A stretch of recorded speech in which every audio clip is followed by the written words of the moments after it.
Hello guys, आप सबका स्वागत है आपके अपने चैनल लर्न गुरु आशीष में।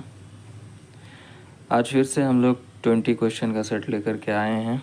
आई होप ये सेट भी आप लोगों को अच्छा लगेगा। तो गाइस, अगर आप लोगों को हमारा सेट और हमारा लाया हुआ क्वेश्चन पसंद आता है तो आप सबसे रिक्वेस्ट है कि आप हमारे चैनल को लाइक करें, सब्सक्राइब करें और इसको ग्रो करने में हमारी मदद करें, हेल्प करें। क्योंकि इस चैनल में हम लोग आपका टाइम वेस्ट नहीं करते हैं, फालतू का चीज़ नहीं बताते हैं। जो भी है सही चीज़ एग्ज़ाम से रिलेटेड वही आप लोगों को बताया जाता है और टाइम वेस्ट नहीं किया जाता है, डायरेक्ट क्वेश्चन सॉल्व किया जाता है। ठीक है। और ये जो क्वेश्चन है ना, मतलब कहीं से भी उठाया हुआ क्वेश्चन नहीं है। ये क्वेश्चन आप लोग देख करके भी आप लोगों को अंदाज़ा लग जाएगा कि ये सब क्वेश्चन कितना ही इम्पोर्टेंट है और महत्वपूर्ण क्वेश्चन है। और ये सब एग्ज़ाम में आते हैं, यही सारे क्वेश्चन आते हैं, घुमा फिरा करके जो क्वेश्चन पूछा जाता है ना, ट्विस्ट करके यही सारे क्वेश्चन पूछे जाते हैं। तो चलिए बिना किसी टाइम को फिर से वेस्ट किए अपने पहले क्वेश्चन से स्टार्ट करते हैं। पहला क्वेश्चन है क्वेश्चन नंबर 1। सूर्यास्त होते समय लाल दिखाई देता है। सूर्य अस्त होते समय जो लाल, मतलब लाल कलर दिखाई देता है ना, वही कहना चाह रहा है कि वो किसके कारण दिखाई देता है। परावर्तन के कारण, प्रकीर्णन के कारण, अपवर्तन के कारण या इनमें से कोई नहीं। सूर्य अस्त होते समय जो लाल रंग दिखाई देता है ना, वो होता है, पता है, प्रकीर्णन के कारण। प्रकीर्णन के कारण होता है वो। दूसरा क्वेश्चन है, एक उत्तल दर्पण ऐसा प्रतिबिंब बनाता है जो हमेशा क्या होता है। एक उत्तल दर्पण एक ऐसा प्रतिबिंब बनाता है जो हमेशा क्या होता है, कैसा होता है। ए वास्तविक होता है, बी आभासी छोटा और सीधा होता है, या सी आभासी और अब अभिनिर्धारित होता है, या डी अभिनिर्धारित होता है। उत्तल दर्पण, ये ना, उत्तल दर्पण जो प्रतिबिंब बनाता है वो होता है आभासी, छोटा और सीधा।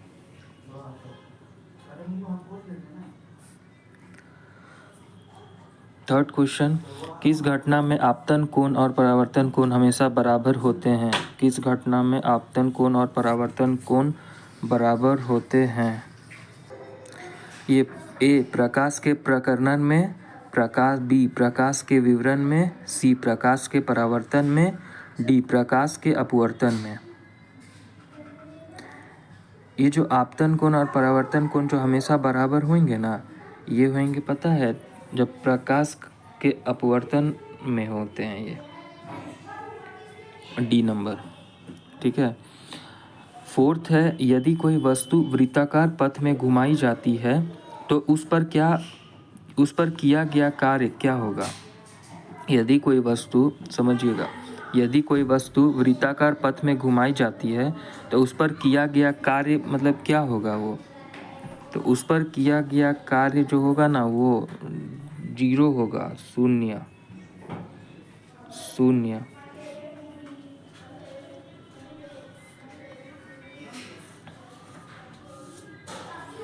नेक्स्ट है 5th नंबर, यदि किसी अवतल दर्पण पर आपतन कोण का 30 डिग्री हो तो परावर्तन कोण का मान क्या होगा।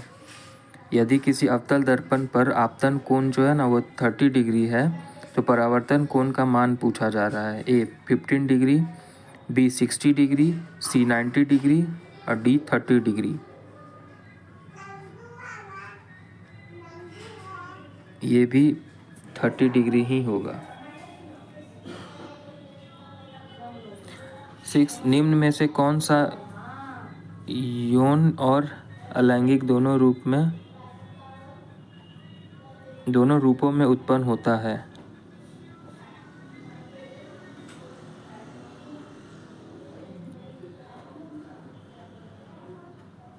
ए hydra, B amoeba, C algae या डी फंगी।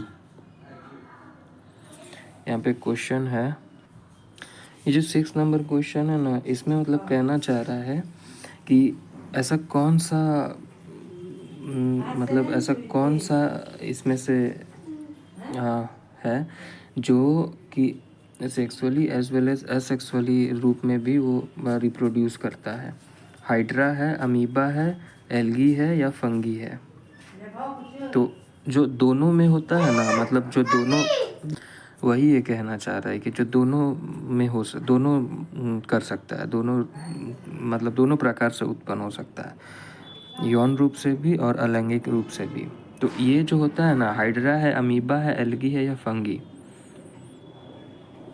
तो जो दोनों प्रकार से उत्पन्न हो सकता है वो ना हाइड्रा होता है। ये होता है हाइड्रा, ठीक है। 7th है, एक पौधे में इनमें से क्या एक बीज में परिवर्तित होता है। एक पौधे में इन चारों ऑप्शन में से ऐसा कौन है, क्या है जो एक बीज में परिवर्तित होता है। वर्तिकाग्र है, अंडाशय है, वर्तिका है या बीजाणु है। ये जो है ना, ये जो है इसका जो 7th का आंसर हो जाएगा वो बीजाणु होता है, ठीक है। बीजाणु होता है, ओव्यूल कहते हैं। 8th क्वेश्चन है कि आधुनिक आवर्त सारणी में धातुओं को कहाँ पर रखा गया है। जो आधुनिक आवर्त सारणी है, मॉडर्न पीरियोडिक टेबल है, इसमें जो धातु है उसको कहाँ रखा गया है। ऊपरी पंक्ति पे रखा गया है, टॉप रो पे, दाएं या राइट साइड में रखा गया है, निचली पंक्ति में रखा गया है, बॉटम रो में, या जो है बाईं ओर रखा गया है, लेफ्ट साइड में रखा गया है। तो ये ना जो आधुनिक आवर्त सारणी है उसमें जो धातु है उसको रखा गया है लेफ्ट साइड में, बाईं ओर।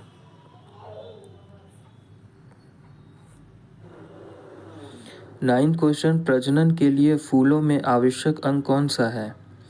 प्रजनन के लिए फूलों में आवश्यक अंग कौन सा है। ए बाएं दल और पुंकेसर, द सिपल एंड स्टेमन।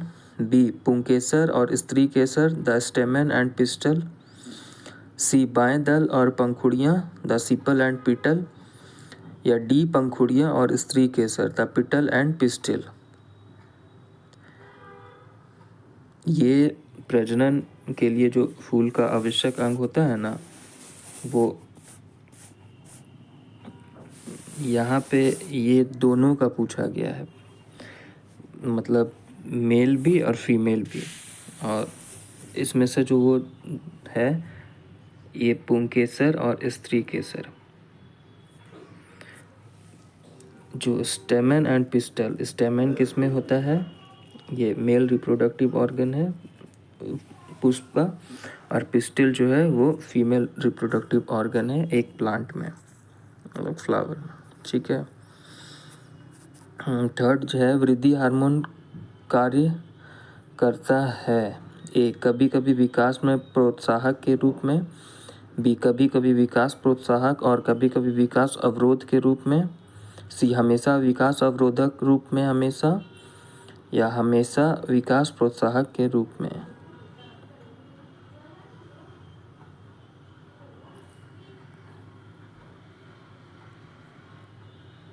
जो वृद्धि हार्मोन का कार्य होता है ना, वो होता है, तो ये कभी कभी विकास के अवरोध के रूप में भी काम करता है, या कभी कभी ये विकास के प्रोत्साहक के रूप में भी काम करता है। इसका जो ऑप्शन है ना वो बहुत ही ज़्यादा मतलब कंफ्यूज करने वाला है, फंसाने वाला है ये। तो इसका हो जाएगा 10 का बी। ये कभी कभी प्रोत्साहक के रूप में भी काम करेगा और कभी कभी विकास के अवरोध में भी काम करेगा। तो the right answer will be B. चलो नेक्स्ट 11th है, पार्थेनोकॉपी को किसके रूप में परिभाषित किया गया है?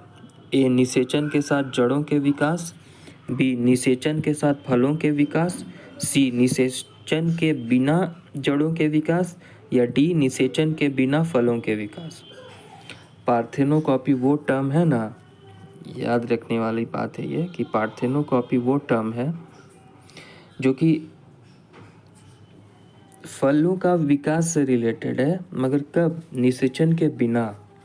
निषेचन के बिना फलों के विकास के लिए है ये पार्थेनोकॉपी। ठीक है, सो the right answer will B D. निषेचन के बिना फलों के विकास। 12th है, शुष्क लिटमस पेपर पर शुष्क HCl गैस की क्या प्रक्रिया होती है?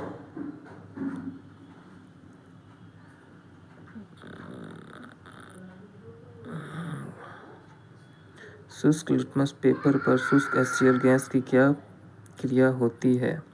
ए. लिटमस पेपर नीले रंग में परिवर्तित हो जाता है, लाल लिटमस पेपर नीले रंग में परिवर्तित हो जाता है, नीला लिटमस पेपर सफ़ेद रंग में परिवर्तित हो जाता है, नीला या लाल लिटमस पेपर अपना रंग नहीं बदलता है, नीला लिटमस पेपर लाल रंग में परिवर्तित हो जाता है।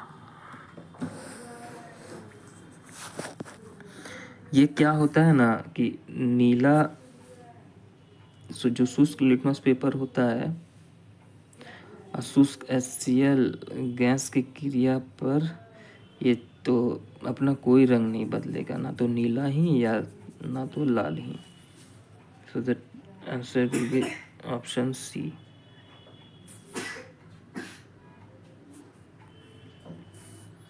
थर्टीन, पौधे में कौन से हार्मोन के संचार के कारण वे प्रकाश की ओर झुक जाते हैं? A. Abscisic acid, B. Gibberellin, C. Cytokinin, या डी. ऑक्सिन। पौधे में एक हार्मोन पाया जाता है जिसके प्रभाव या संचार के कारण क्या होता है ना कि वो जिधर भी सनलाइट देखेंगे या प्रकाश देखेंगे उसके टुवर्ड्स वो थोड़ा सा बेंड हो जाएंगे, झुक जाएंगे। और ये तभी पॉसिबल है जब उस प्लांट के अंदर एक हार्मोन होगा जिसको कि बोलते हैं क्या? ऑक्सिन। वो प्रेजेंट होगा तभी ये ऐसा कार्य करेंगे। So the right answer will be option D, auxin. Next question 14, कवक की कोशिका भित्ति किससे बनी होती है? ए. सेल्यूलोज से, बी. चिटिन से, सी. हेमीसेल्यूलोज, या डी. लिग्निन। कवक की जो कोशिका होती है ना वो बनी होती है चिटिन से। ये चिटिन आप लोगों ने पढ़ा होगा।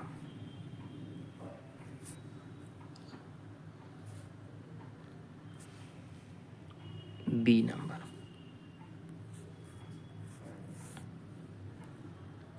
15th क्वेश्चन, गुणसूत्र में क्रोमेटिड्स जिस बिंदु पर संलग्न होते हैं उस बिंदु का नाम क्या है? ए. Gene, B. गुणसूत्र बिंदु, सी. तारक कार्य, या डी. सेंट्रोमियर।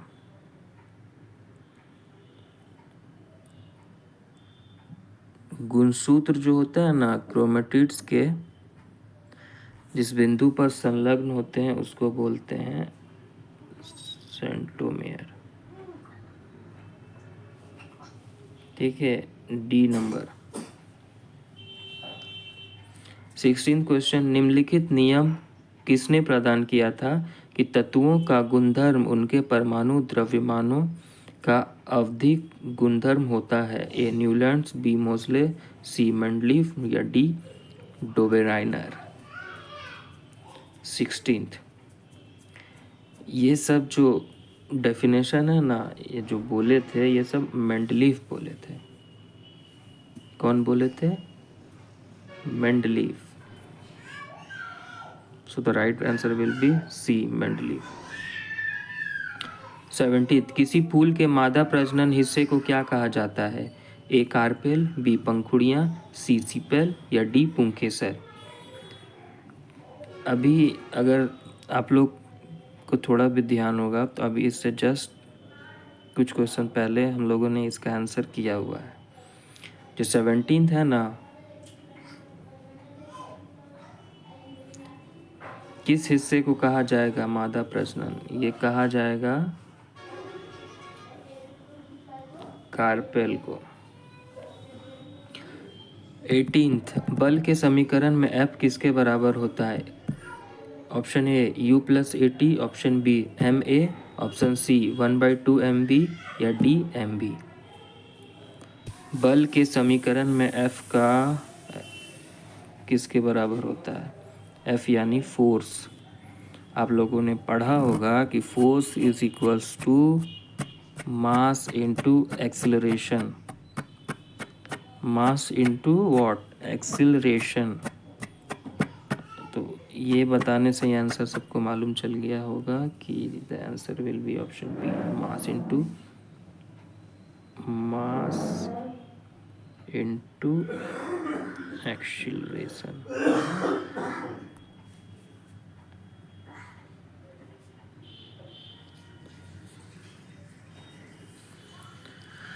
नाइनटीन क्वेश्चन, उत्तकों का अध्ययन क्या कहलाता है? Astrology, pomology, cosmology, histology. जो उत्तकों का अध्ययन है ये क्या कहलाएगा? हिस्टोलॉजी कहलाएगा। Answer will B D. 20 number question है, विज्ञान की वह शाखा जो बुढ़ापे की प्रक्रिया का अध्ययन करती है कहलाती है? ए जेरोंटोलॉजी होगा, बी पोमोलॉजी, सी हिस्टोलॉजी या जी जीरोंटोलॉजी। विज्ञान की वह शाखा जो बुढ़ापे का अध्ययन है ना, वो होगा डी जेरोंटोलॉजी। तो इसका आंसर हो जाएगा डी जेरोंटोलॉजी। जो विज्ञान का वह शाखा होगा ना जिसमें बुढ़ापे की प्रक्रिया का अध्ययन करते हैं, उसको बोलेंगे जीरोंटोलॉजी। सो आई होप आप लोगों को ये वीडियो अच्छा लगा होगा। अगर कुछ भी वीडियो के रिगार्डिंग अगर आप लोगों को कुछ चीज़ें मतलब बोलना है या कुछ किसी के भी रिगार्डिंग, तो आप लोग कमेंट कर सकते हैं। और गाइस थोड़ा सपोर्ट करिए। अगर आप लोगों को हमारा कंटेंट अच्छा लगता है तो आप लोग सपोर्ट करेंगे, तभी हम लोग इसको थोड़ा और आगे बढ़ाएंगे। और जहाँ तक मुझे नहीं लगता है कि कुछ आप लोगों को कुछ ऐसा गलत कंटेंट मिल रहा है। अगर आप लोगों को कुछ लगता है तो आप लोग कमेंट कर सकते हैं। कुछ सुझाव देना चाहते हैं तो वो भी दे सकते हैं। और गाइस फॉलो करिए, सब्सक्राइब करिए और सपोर्ट करिए। ठीक है गाइस। सो आज का 20 क्वेश्चन का सेट यहीं पे समाप्त होता है। ठीक है गाइस, बाय।